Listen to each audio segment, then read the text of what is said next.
from Johannesburg in South Africa this morning. Let us know where you're dialing in from. That would be amazing. And I've actually got one of my students with me, one of my clients, Mr. John Smith. He's done all of my training courses. We've always had a good rapport. We've always got on really well. John is based in the north of England, in Carlisle. So, John, tell us a little bit about yourself.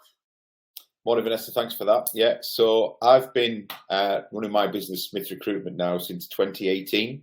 As you mentioned, we're up in the north of England in Carlisle. If you've not heard of that, you may well have heard of the Lake District. I think it's maybe a bit better known than Carlisle is, but that's just down the road for us. So my space is Cumbria, which is the county, and also southwest Scotland. So a beautiful part of the world. And we are predominantly construction recruiters. So that's the main area that we do. Oh no, I seem to have lost a John this morning. So Charlotte, let's see if we can get him back on. Let him kind of dial back in. I think there's probably an internet issue. All I'm saying is, thank goodness it's not mine. Can everyone still see me? Give me a thumbs up or let me know in the chat. And I'm going to explain to you why I've actually got, thanks Donovan, why I've actually asked John to be a guest today. Oh, John, you're back. Fantastic. Sorry about that. I'm not sure what happened. Don't worry. I'm just glad it's not the South African with the dodgy internet or no power or something like that. I was just explaining why I wanted you to join us on the Recruiting Gym today to talk about talent sourcing. And the main reason is when you talk about talent sourcing, everyone jumps to, trying to find purple unicorns, software developers, technical people, C-level people. But actually, to be honest with you, John, I think what you do is more difficult because you're looking for construction workers, potentially, people that are working on contracts in quite a large area. So talk us through your favorite sourcing methodologies in order to be able to find these people that you're looking for. Everything you taught me, basically, but apart from that,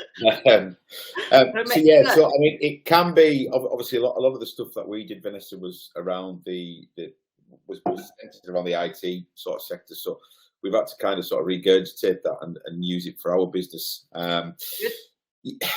Like any industry in any sector, there's lots and lots of different job titles for people, and I think especially in our sector in construction, it can be difficult to go and find every different synonym or name or way that people are labeling themselves on the likes of LinkedIn or Facebook or one of the socials, etc. So I think the important thing for us is to try and get the job titles correct in the first instance. Now, what we also need in our sector is there can be some legal requirements. So training, skills, experience, but a big part of that is looking at the training requirements for the role. But that can give you a hand. You can use that in your search criteria to be able to is there like a set certification or like continued points which they maybe get in order to still maintain their role as like a forklift driver or a foreman or something like that? Yeah, pretty much in basic terms, yes, that's what it is. So if we were looking for, let's say, somebody driving a very large digger, they need a particular ticket to be able to be allowed to drive that digger.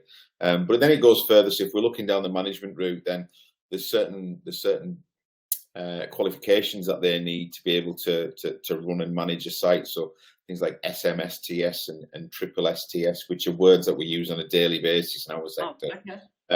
So we can use them in our string to be able to identify and chop that string down and get, when we've got a number of job titles in, and we can use those different qualifications, etc., to be able to do that. So I guess that's probably doing a bit of the reverse stuff and trying to pull it together.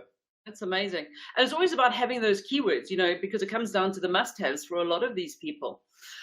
John, something else that we've also mentioned in the past is we were talking about how do you keep in touch with these people? And I think that this is something that you've come up with recently, which I think is really genius.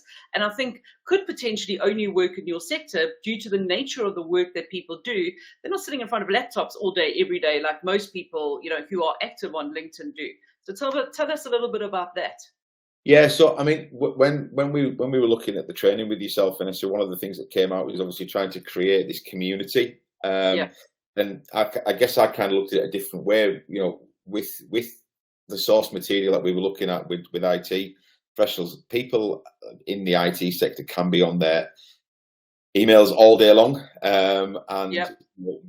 the guys that we're dealing with just aren't, because you can't have a phone in one hand and be operating a piece of machinery, or be on a shovel, or be Thank mixing goodness. concrete, or doing what they can do. So quite often it can be at break time, or at lunchtime, or even in the evening. So I wanted a way to be able to get to those people as quickly as possible.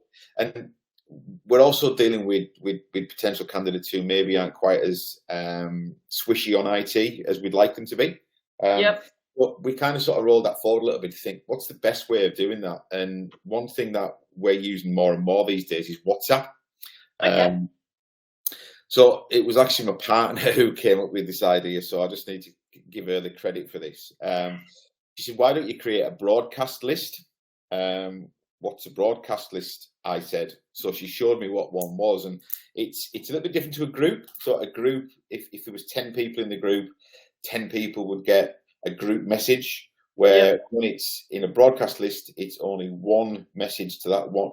The 10 people get it, but you don't appear in a group message. It's an individual message. And I suppose it also prevents, that one, person who's going to come back with a snarky comment or post something in the wrong group and irritate people, so they leave. Just a bit more sensible. So that broadcasting option is great.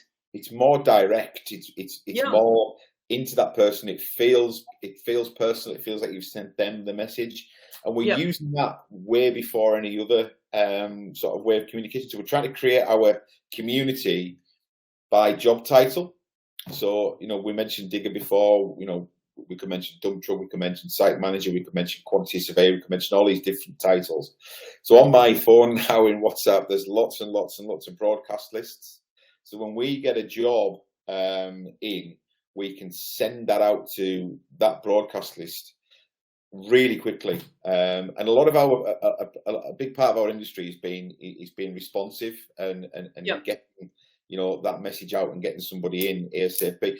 And a lot of these guys, there will be people that we've used previously, so we know their capability, we know their skill set, and we've got their qualifications and their tickets and everything else, etc. So it's worth.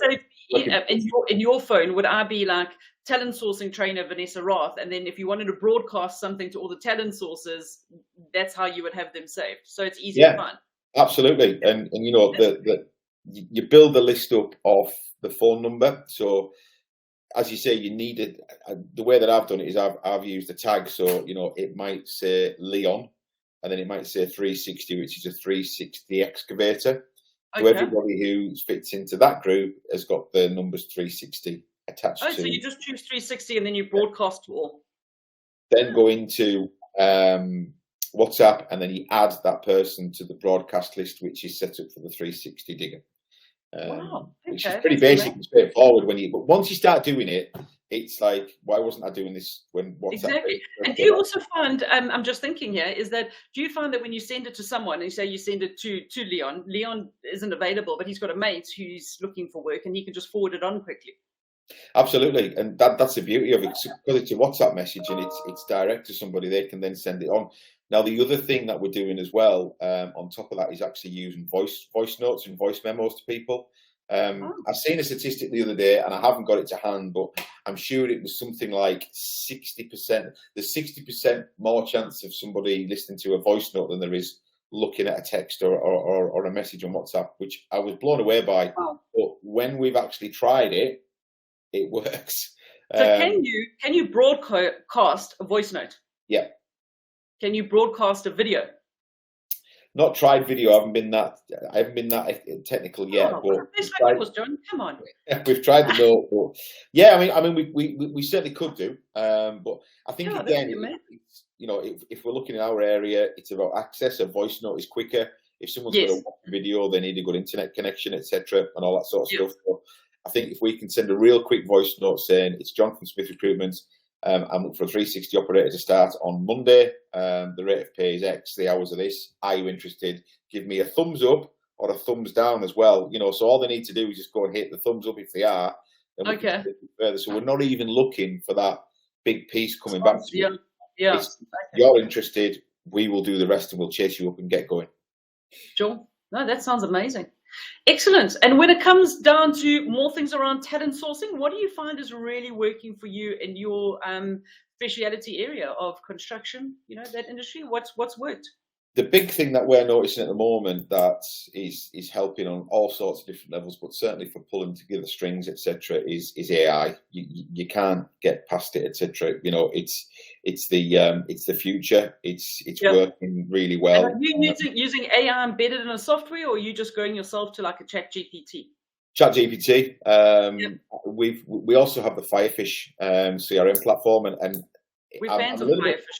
Yeah, I'm a little bit late to the party in getting the training on that. So it's something I've literally started looking at in the last 10 days. But from what I've seen, touching it and filling it a couple of times, it looks really good. But the power of ChatGPT that we're using to build a string. I mean, I built a string for, I don't know where anyone knows where Southwest Scotland, but Dumfries. It's a very rural area. And it's a very specific job role that one of our clients is looking for, which is quite a senior position. And I tested it the other day on ChatGPT, and it pulled together a perfect string, pretty much. I just needed to add a few of the bits in the brackets in, and then we ran it, and wow, you know, the results were great. And you know, we're now starting to reach out with those people, and we use Sourcewell, we use other bits of tech, etc. as well. For me, you know, getting the training done first. I've always said to you, Vanessa, that, you know, we do work in a very provincial area. I am a solopreneur. You know, this is my business. It's just me at the moment. And I'm always open to find new technologies and how we can do things better and more efficiently. So doing your training and then looking at the AI stuff, etc., it has really, really changed our world. You know, I mean, it was a whole new world moment, to use that Disney song, you know, when we ran the first Legend, isn't it? Isn't that a whole new world? Isn't that one? So I completely agree. I mean, I've actually been doing some research this morning around AI and looking at the prompts and how the prompts are improving and how you can actually really, you know, get your head around being a prompt engineer, regardless of what you do day to day. But if you can improve the quality of your prompts, I'm actually presenting at a conference in the US about this tomorrow afternoon. And I'm just amazed. Every time I dig into it and I give myself an hour to go and just work on some prompts, the results are unbelievable. So give us some of the ways that you're using AI to help you with your Boolean search strings. I mean, what are you generating? What's a typical prompt for you? I mean, one of the things we talked about first of all was the number of different job titles, and AI can really help with that. So, you know, we can run a search on that to bring us a list back of the job roles. And the slight nuances, you know, someone could be a quantity surveyor, someone could be a cost surveyor, someone could be a senior quantity surveyor. Now, I've done this for 20 plus years, you know, so there's a lot of that floating around in there anyway. But for somebody coming into the industry and trying to get their head around all these different job titles in construction, that's really where it can win. You know, and I it's think, like also you mentioned earlier, you know, when you're searching for people and looking for keywords, and you mentioned some quite long acronym like an SSSP, whatever. You know, even to like get that written out, what does this stand for? Let's add that as a synonym into the search string. I just think it's going to help us to really understand the roles better. And that's a big part of sourcing, is understanding what you're looking for before you actually just launch into it all gung ho, you know?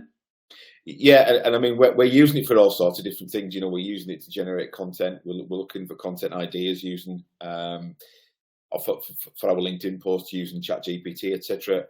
So that it really is only limited to what your imagination can run with it. But going back to what we were talking about with the Boolean string, you know, I asked it to run me a Boolean string for this rather difficult role that we're looking at the moment, and I'm still going through the actual search because there was that many that came back. It was great, you know, and fantastic. We would have got there, Vanessa, and you know, we would have wrote it. And I would have pulled it together, but 3 minutes. Something like that, that's amazing. And also, let's think about it. I mean, recruitment, ultimately, it's a race, isn't it? Yeah, I mean, you would be beating your competitors. So, yes, you would have got there yourself, but would you have still won the business, you know, and put the best candidate forward? And that's the thing, you know, if we can save time and we can allow ourselves, you know, time elsewhere in the day, etc., to be able to do stuff, then it's got to be such a huge bonus for for people. But Yeah. I would, you've got to. It's like anything, you've got to try it, you've got to touch it, you've got to feel it. It feels a little bit strange at first, but once you get into it and you start using it, you're kind of blown away by how efficient and how quickly it comes back. Excellent. Well, I'm glad to see that you're playing around with it a lot and learning new things. Absolutely. Excellent, John. Well, listen, thank you so much for being my guest today. I really appreciate it. Good to see you. Good to have a catch up again, and I wish you all the best.